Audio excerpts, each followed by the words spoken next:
Hello, beloved. It's me, James, and it's time for me to share some thoughts with you. It's at least my time to share some thoughts with you.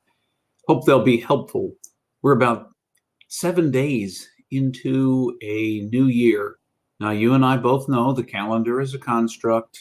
It's it's based on how long it takes for our planet to get around the sun, and we randomly chose when it began and when it ended. And now we're settled into it. So January is indeed right now the beginning of a new year.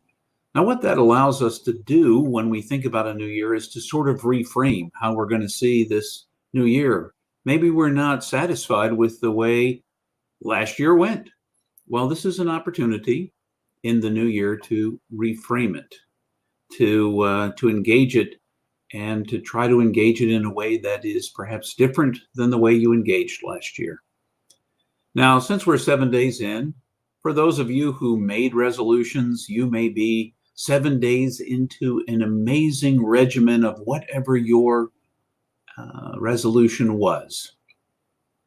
For those of you who have already slipped in your resolution keeping, the discipline around that, this is an opportunity to regroup. We're 7 days in. You have the opportunity to take a look at whatever you resolved to be about this year, whatever you resolved to do this year. Because what's most important, dear precious ones, is that you are already precious for the gift you are. And whatever you're trying to sharpen, increase, grow, strengthen, whatever those things are, there is still an opportunity to begin right now. Now, part of what I tried to do or have for the last 4 or 5 years, inspired by my very good friend Sarah, is to choose a sort of focus word for the year. And that word will be a word I come back to, that I sort of measure where things are as sort of that intention begins to unfold into the world. And my focus word for this year is grace. And grace is the gift of letting go for me. I didn't set resolutions. I set some goals for this year.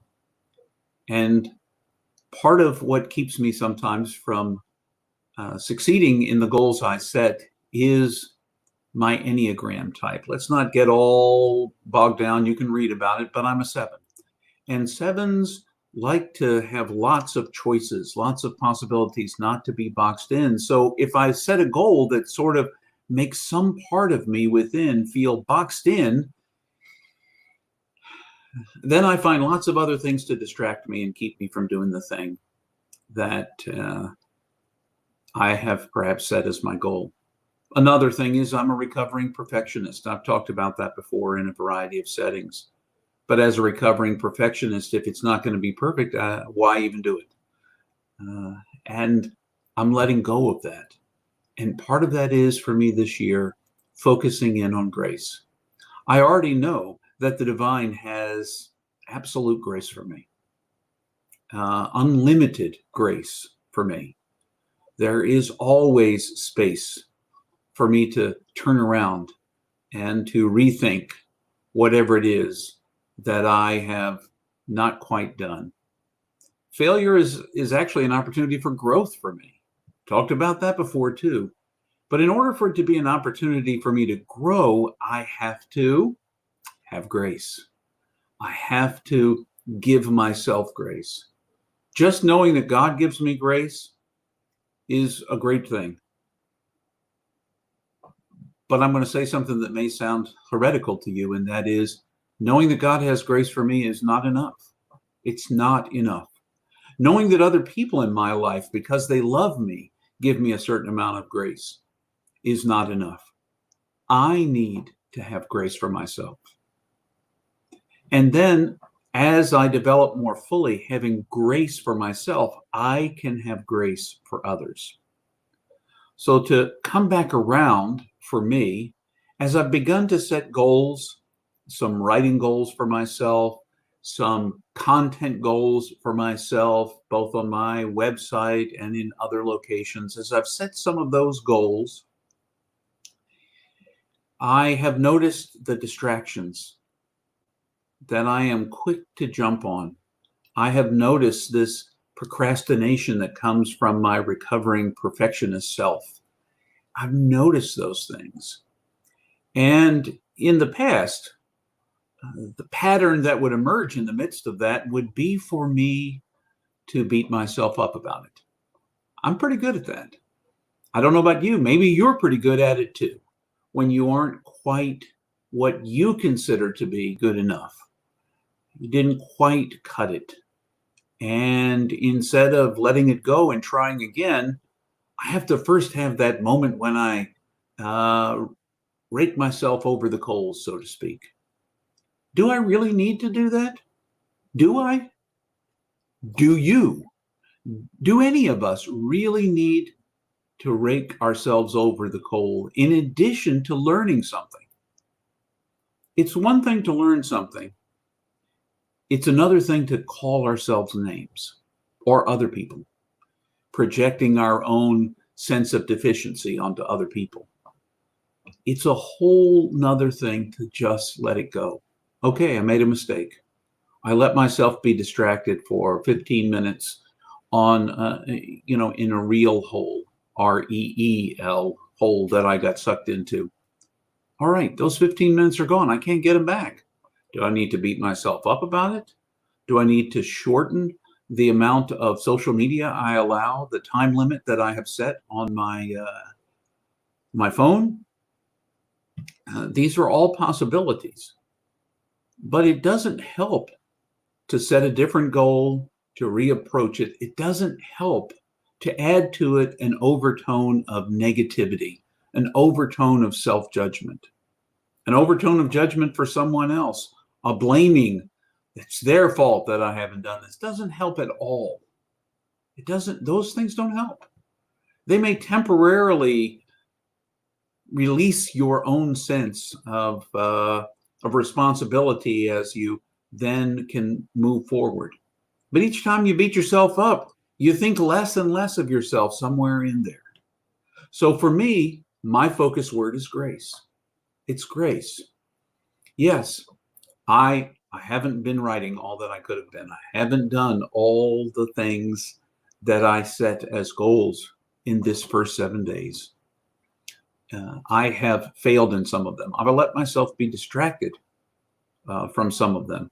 And quite frankly, the first 5 days of the year, first 4 days of the year, I was on vacation. I was vacationing. I was taking some time to slow down and step back. So beating myself up because I took some time off to rest so I'd be more ready to gauge, that doesn't help either. Oh, what a circle. What a circle. And it's a circle that we all can get caught in. Maybe that's not your circle. Maybe you have a different circle that you keep coming back around to. And it becomes the way that you beat yourself up. Think less of yourself. Judge yourself more. Or perhaps project your own self-judgment onto somebody else. That's a lot of what we do so that we don't have to feel bad about ourselves sometimes. Instead of any of that, give yourself grace. Take a little bit of my word, borrow it for 15 minutes, 5 minutes, 5 seconds, and use it. If you haven't made your goals in the first 7 days of this year, that's why there's a whole nother 358 days if you're going to bind it up by the year itself. So, what will you do about it? What will you do about it now? Now. That's all you've got is now anyway. You don't have the future yet, and you can't regain the past that you didn't do. You can be right here, right now. Give yourself some grace for whatever you haven't done, whatever steps you haven't taken, whatever ways you failed. Learn from the things you failed. Maybe you set your sights too high. Maybe you didn't set your sights high enough. reevaluate, and re-engage while giving yourself grace to have learned in the first 7 days some of the pitfalls that may be the real pitfalls of your resolving to do things or setting goals to do things. Reevaluate the goals and reapproach it. It's not too late. You have right now. Here you are. Here we are. Take this moment, give yourself grace, and re-engage. And as always, remember, you are infinitely precious and unconditionally loved for the gift you already are. You truly are a gift. Don't forget that. Give yourself some grace. Until our next time together.